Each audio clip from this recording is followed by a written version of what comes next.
जय बद्री केदारनाथ दोस्तों, बहुत बहुत स्वागत है आपको मेरी एक और यूट्यूब वीडियो पे। तो दोस्तों, आज हो चुकी है 13 मार्च और 12 मार्च तक के मेरे म्यूचुअल फंड पोर्टफोलियो अपडेट हो चुके हैं। दोनों ही पोर्टफोलियो ग्रो ऐप और इंड मनी ऐप दोनों को ही मैं आप लोगों के साथ शेयर करूंगा वीडियो में आगे। लेकिन फ़िलहाल बात कर लेते हैं निफ्टी फिफ्टी की। निफ्टी फिफ्टी दोस्तों, जैसे कि आप लोगों को पता ही है कि आज एक्सपायरी है और एक अच्छी शुरुआत के बाद एक गिरावट नज़र आई है। और मुझे ऐसा लगता है इसमें थोड़ी सी रिकवरी होगी by end of the day. हालांकि बहुत ही रेंज बाउंड ट्रेडिंग हो रही है आज निफ्टी फिफ्टी में, तो बहुत ज़्यादा एक्सपेक्टेड नहीं है। और एक कंसोलिडेशन फेस शुरू हो गया है निफ्टी का, जहाँ पे मार्केट में बहुत ज़्यादा कुछ हो नहीं रहा है, ना मार्केट बहुत ज़्यादा कुछ ऊपर जा रही है ना बहुत ज़्यादा नीचे जा रही है। तो यही फेस चल रहा है और इस फेस में आप देख रहे हैं कि लगातार निफ्टी एक ही जगह पे ट्रेड कर रहा है। सेंसेक्स में भी कोई खास आज मूवमेंट नहीं है, 36 पॉइंट्स की गिरावट वहाँ पे भी मौजूद है। और बैंक निफ्टी थोड़ा स्ट्रांग है क्योंकि काफ़ी गिरावट हो गई थी इसमें कुछ दिन पहले जब इंडसइंड बैंक गिरा था, लेकिन उसके बाद से यहाँ पे भी स्टेबिलिटी बनी हुई है। अ, आइए बात कर लेते हैं अपने एफआईए के डेटा की। तो आप देख सकते हैं कि कल 1627 करोड़ की कैश में हमारे एफआईएज ने सेलिंग करी है और इसके अगेंस्ट डीआई ने 1510 करोड़ की बाइंग करी है। तो जैसा कि मैं एक पिछले कई वीडियो से आपको बता रहा था कि इनकी बाइंग और सेलिंग आसपास ही रह रही है और धीरे धीरे आप देख रहे हो कि एफआईएस की जो सेलिंग है वो कम होती जा रही है।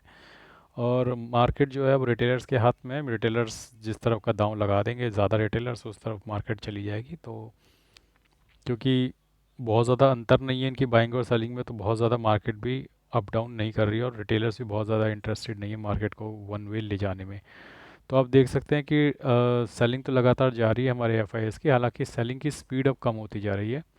अब होप्स हो कि ये स्पीड कम हो जाए और फ्लैटन आउट हो जाए अप्रैल आते आते। लेकिन उम्मीद तो दुनिया कायम है, हम ऐसा ही एक्सपेक्ट कर रहे हैं कि ऐसा हो। लेकिन अगर ऐसा नहीं होता है तो फिर आगे की सिचुएशन क्या होगी वो आगे समझ में आएगी। लेकिन उम्मीद मुझे पूरी है कि अप्रैल आते आते ये जो स्पीड है हमारे एफआई की सेलिंग की, ये कम होती चली जाएगी और एकदम फ्लैटन आउट हो जाएगी by the month of April. April में कब होगी एग्जैक्टली डेट तो नहीं दे सकते, लेकिन अप्रैल के महीने में ये इनकी जो सेलिंग की रफ्तार है पूरी तरीके से थम जानी चाहिए। भले ये बाइंग ना शुरू करें, लेकिन सेलिंग इनकी ख़त्म हो जानी चाहिए बाय अप्रैल।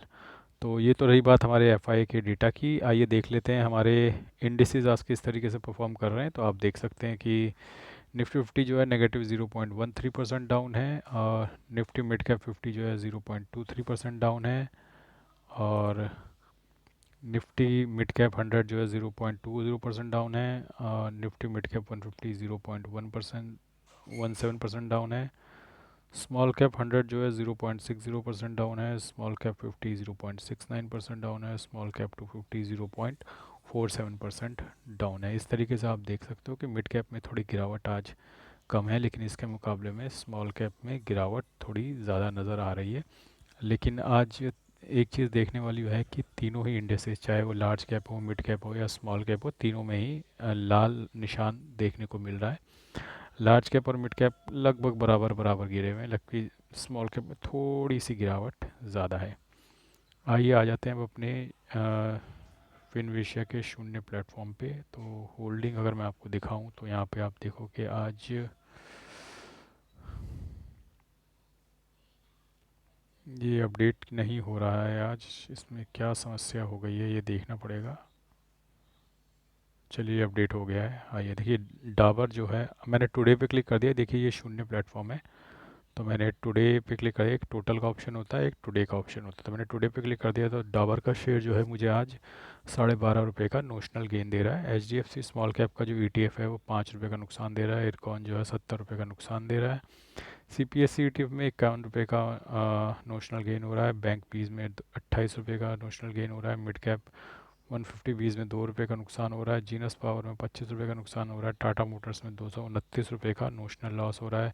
निफ्टी बीज में 7 रुपये का, रिलायंस में 277 रुपये का, इंडस इंड बैंक में 104 रुपये का नोशनल लॉस हो रहा है।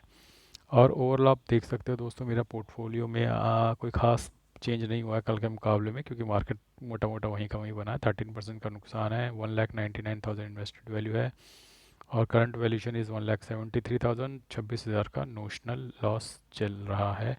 डाबर का जो शेयर है वो 9% के नुकसान में है। HDFC स्मॉल कैप ETF जो है 20% के नुकसान में है। इरकॉन 41% के नुकसान में है। CPSE ETF 5% के नुकसान में। बैंक पीस 1% के नुकसान में। मिड कैप 150 14% के नुकसान में। जीनस पावर 46% का नुकसान है। टाटा मोटर्स 19% के नुकसान पे। निफ्टी 20 1% के नुकसान पे। रिलायंस जो है 2% के नुकसान पे है। और इंडसइंड बैंक जो है 39% के नुकसान में नज़र आ रहा है।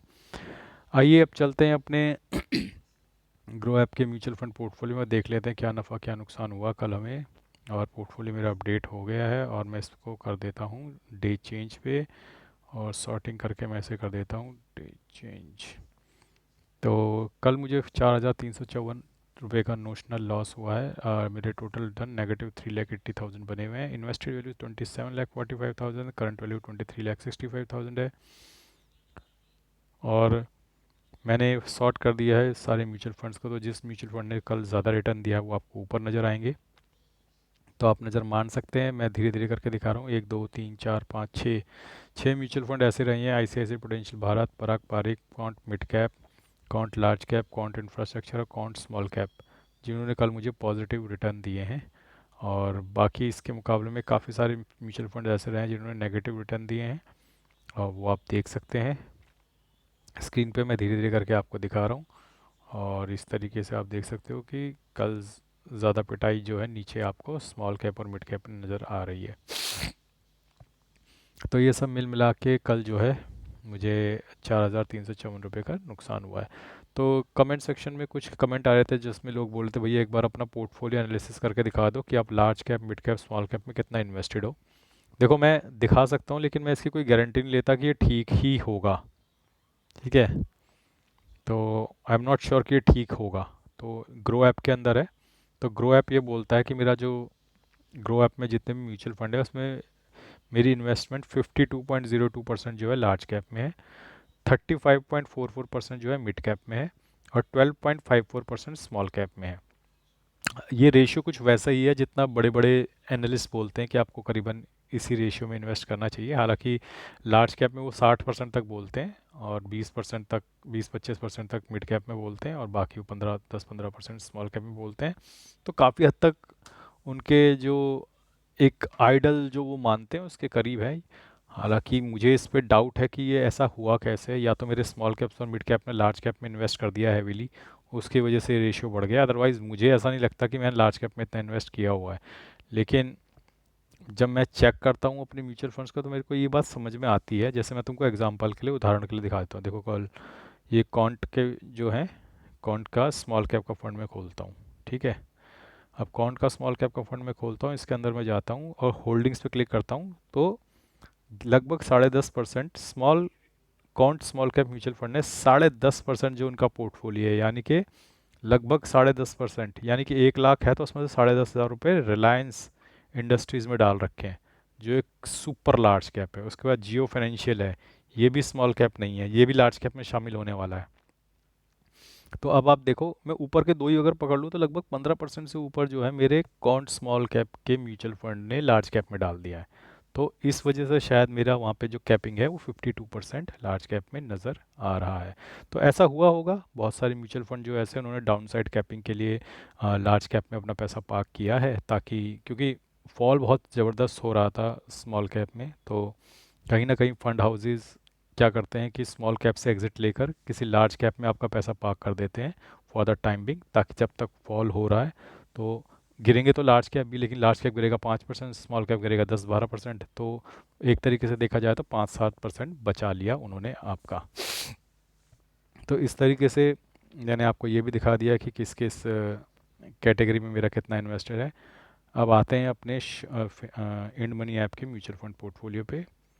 तो म्यूचुअल फंड पे मैं क्लिक कर लेता हूँ। 1,48,000 जो है मेरे पोर्टफोलियो की वैल्यू है। 1,55,000 इन्वेस्टेड वैल्यू है। 4.5% का इसमें नुकसान हो रहा है। और 77,000 की मेरी SIP लगी हुई है। 23,000 पूरी हो चुकी है, बाकी आने वाले 31 मार्च तक पूरी होनी हो जाएगी।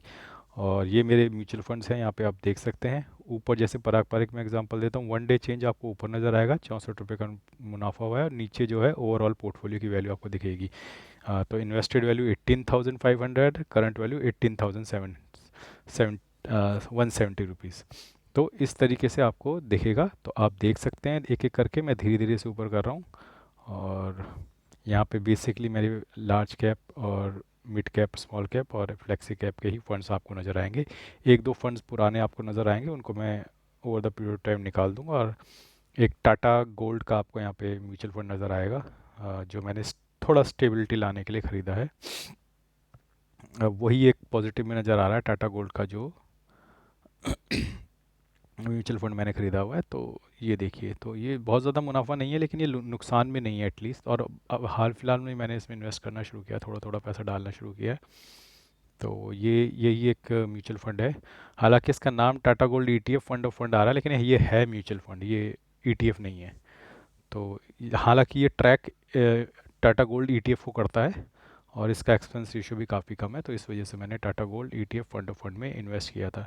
तो कोई पूछ रहा था कमेंट सेक्शन में, भैया कितना है, तो मैं एक बार दिखा देता हूँ। टाटा गोल्ड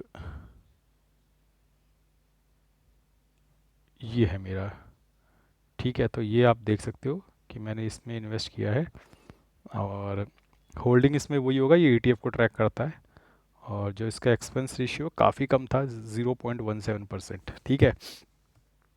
और इसलिए मैंने इसमें इन्वेस्ट किया क्योंकि इसका एक्सपेंस रेशियो बहुत कम था।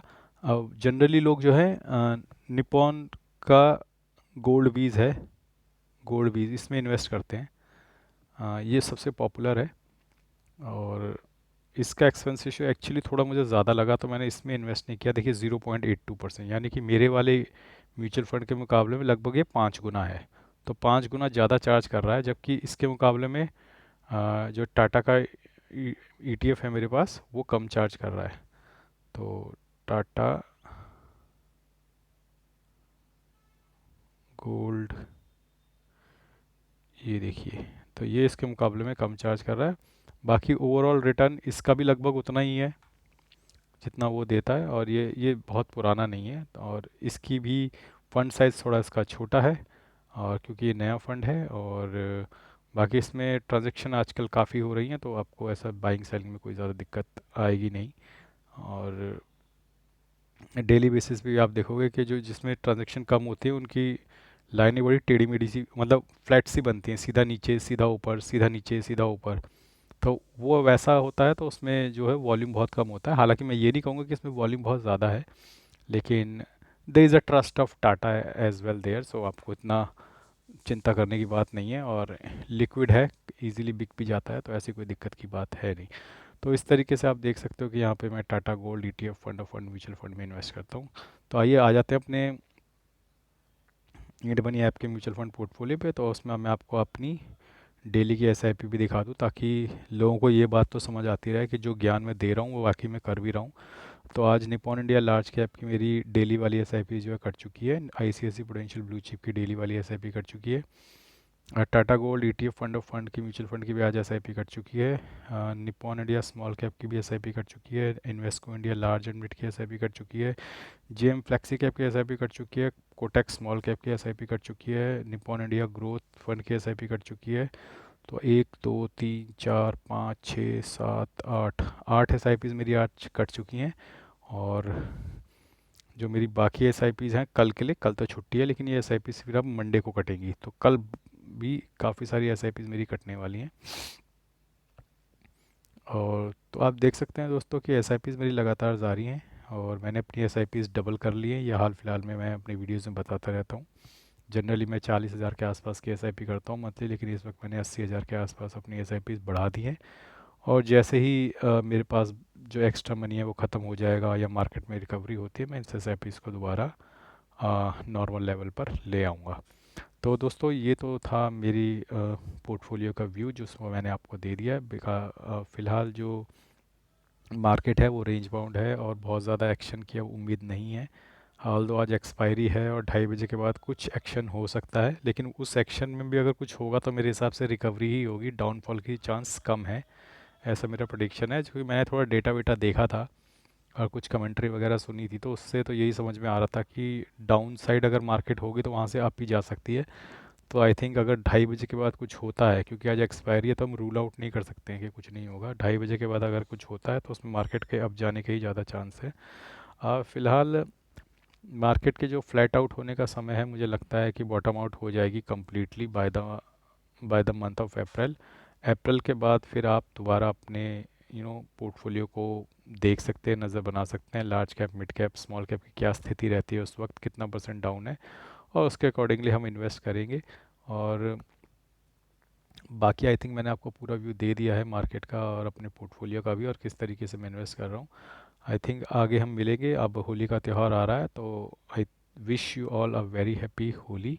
और आप सभी को मेरी तरफ से होली की बहुत बहुत शुभकामनाएं। और मैंने कुछ म्यूचुअल फंड की बुक्स के लिंक्स वगैरह यहाँ डाल रखे हैं, और मैंने एक बहुत ही क्या कह सकते हैं कि गर्मियाँ आ रही हैं, तो एक नया एसी मैंने बाय किया है। उस एसी वोल्टास का है, और लगभग 1.5 जो होता है, तो उस कैटेगरी का वो एयर कंडीशनर है। तो अगर आप देखना चाहें तो एक फ्लिपकार्ट का लिंक मैंने उस एसी का भी डाल रखा है, तो आप देखना चाहें तो कौन सा एसी मैंने लिया है वो आप देख सकते हैं। तो दोस्तों, आज के लिए बस इतना ही। धन्यवाद, गुड बाय, जय बद्री केदार।